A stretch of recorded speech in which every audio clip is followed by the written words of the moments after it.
Hello, everyone. Welcome back to the Pro Football Historian channel. I am your host, Flynn Gibbon, and today we will be previewing the NFC and AFC Championship games for this Sunday, January 30th. The first game, obviously, is the AFC Championship between the Bengals and Chiefs. Bengals coming off a divisional round win against the Titans, last second field goal. Looking at this game, obviously, this is a rematch, and the Chiefs coming off the overtime win against the Bills. So this is a rematch. Instead, it's not in Cincinnati. It's in Kansas City. This was a Week 17 game, I believe. And the Bengals, it came down to, they were down like the 1 yard line or something like that. They then decided instead of kicking the field goal, it was tied at the point. Instead of kicking the field goal and just going up three, they were going to go for the touchdown. And they both went. They went for it, and then I think it was penalties on both teams. Bengals didn't get it, but they had to redo the down because it was penalties. They redid it, and then the Bengals got in the end zone, and ultimately pulled off the win, winning the division that day, and basically made Kansas City become the second seed instead of the first. So ultimately, it didn't really matter because the Chiefs are now hosting this game since the Titans lost to the Bengals. Looking offensively for the Bengals, you know, they should be able to. The Chiefs like to play a lot of man to man. I'm thinking they're going to play more zone in this game. I think they're going to change it up from last time. Uh, the few times they did do zone, though, they did give up touchdowns, but it was more just great plays from Jamar Chase and players like that for the Bengals, and not so really the coverage. The coverage was fine. Just the Bengals players made plays, and I think they're going to play less man. It's giving less opportunities for Jamar Chase to just catch one-on-one passes and one-on-one coverage. Getting that whatever he had, like 270 yards about. So the other standpoint is, their offensive line. They gave up 9 sacks last week. I think it's going to be pretty similar, maybe not sack number wise, but pressure wise. Chiefs can definitely create a pass rush with Chris Jones, Melvin Ingram, Frank Clark, and guys like that. So I think the Chiefs, I think they're going to be able to hold them under 30. Whoever can get the 30 is probably going to win this game. They both get the 30 now. Obviously, it's whoever scores more, but I think the Chiefs will play a little bit better than the game against the first matchup. Well, they just allowed a lot of, they gave a third and 27 and stuff like that, or third and 29. I don't remember exact length, but there's a lot of big plays the Bengals had. I think the Chiefs know they can't let that happen. They almost have to play with the defense that people have been playing against them for most of the year. And we'll talk about that now. The Bengals defense is about average defense. They've been playing a little bit better. I think they've been more aggressive recently with more blitzing and stuff, which has helped out these last couple of weeks. But ultimately, I think the Chiefs, I know it was really an odd game where first half they dominated offensively. In the second half, they didn't do much. Really, it was just 3 drives, I think, in the second half. And, you don't do much on 3 drives. You don't score a single point in the second half. So I think the Chiefs are better offensively since that matchup. They've shown that they can be patient, and now that teams can't just be playing, deep coverages, two safeties high. It's allowing them to just, attack the middle of the field and short passes. And for the Bills, you saw last week, it didn't matter. Did not work for them. I think it's going to really put the Bengals defense in a tough spot. I'm going to pick the Chiefs to win this game. I think they're another like 7-point favorites. That's pretty tough, but I'm going to pick the Chiefs at least to win the game. Going on to the NFC Championship game, the third time this year we've seen this matchup, and they played in Week 18 and went to overtime. 49ers have won the last 6 times against this team. Look, looking for the 49ers offense against the Rams defense. The Rams defense can definitely take some stuff from the Packers defense, what they did last week, which should help them because they've been really struggling. They actually did a decent job in the last game against the 49ers, the Rams, in stopping the run. It was more just they allowed Debo Samuel to make big plays. Garoppolo played pretty good. And it's the reason why the 49ers came back. I know Garoppolo the last two games hasn't really played well. He hasn't been thrown a touchdown, I'm pretty sure, and two picks. So, but they won anyway. So,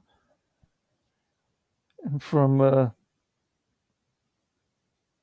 other standpoint, 49ers offense, what will they if they can't run the ball? They're going to be throwing it. I think Ramsey going to be more one on one against Debo in this game. I'm just thinking what the Rams might do differently in this game because they've lost the last 6 games against this team. I think they're going to be playing more 5-man fronts, kind of like what Green Bay did. Keeping a linebacker maybe outside for the pitches and counters and stuff like that. And then, can they cover then George Kittle and guys like and Ayuk? I think, that's the difference. Will George Kittle will just go off in this game if they put Jalen Ramsey on Debo a lot. Again, I think this is an interesting game. I think I give the Rams more of a chance in this matchup. They've seen what other teams have done. This is the third time. I know they get most teams that win the first two win the third game. But we saw last year with Tampa Bay losing the first two against New Orleans and then winning the playoff game. From the Rams standpoint, they have to protect Stafford, and maybe they'll run the ball a little bit, but they definitely cannot let Stafford get sacked like he did or hit as much as he did in that second game. You would think they'd cover Cooper Kupp. I think the Rams are a little bit more creative with Cooper Kupp than the Packers are with Devontae Adams. So Cooper Kupp will get, he'll have attention on him, but I think they'll find ways to get to him. And Odell, this is an Odell Beckham kind of game, or Tyler Higbee. Someone else has to show up. And I think the Rams, they showed they can move the ball. They scored 17 in that first half a couple weeks ago in Week 18. So that's just my thoughts on it. A lot of things are going to be different, I think, in this game. And I'm actually going to pick the Rams to win this game. Picking both home teams. When I went into this matchup, thinking about it, I'm like, oh, 49ers already won this the last 6 times. They won it twice this year. They're going to win this game. But more thinking about it, the Rams are going to look at different stuff, and they're going to change their plan. I think it's going to make a difference. Pick the Rams to go to the Super Bowl against Kansas City. Let's move on to some of the news this week because there has been some news. David Mayo just signed a 1-year deal extension for the Washington football team. The Saints plan to interview Brian Flores. Sean Payne resigned stepped down, however you want to phrase it. Looks like John Simon future deal with Steelers.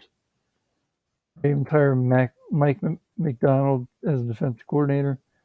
Used to be in Baltimore. Panthers hires Chris Tabor as special teams coordinator. Got Jeff Fisher, sorry, coach the USFL. There's two chances in the NFL. One really good length of time with the Titans, 17 years, and then 5 with the Rams.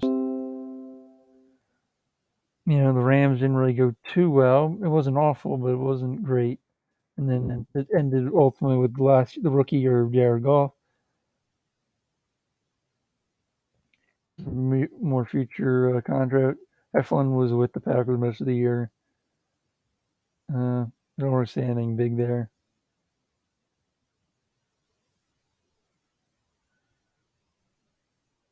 And then we'll see. The Packers have to figure out who the offensive coordinator is now. The Hackett's with Denver as head coach. So a lot of people are going to look for Stinovich. So they're going to be probably bidding and trying to just say, you want to be offensive coordinator of one of these teams? If not, they're just going to be offensive line coach. I think the Packers are just going to give him more money or something to keep him around. And they also got Avero, who the Broncos are also looking at. Josh McDaniel finally getting an interview with the Raiders. I think the Raiders are going to get a new head coach. I don't think they're going to stay with Rich Bisaccia, but I would have been okay if they did, but I don't think it's going to happen.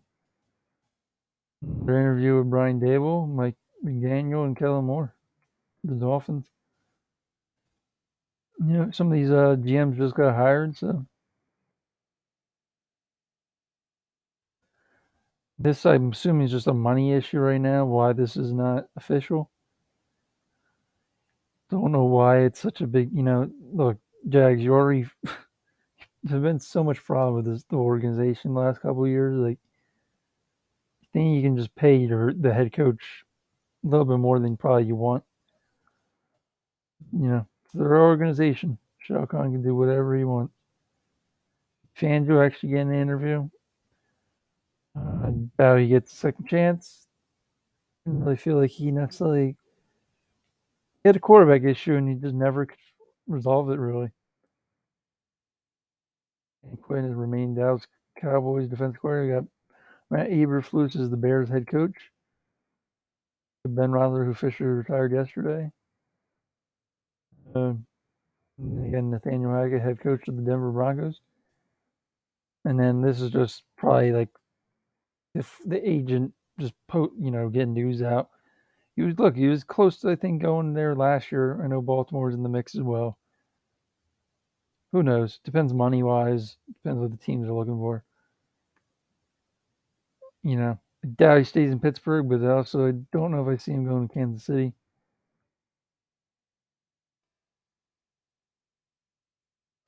Just some other news.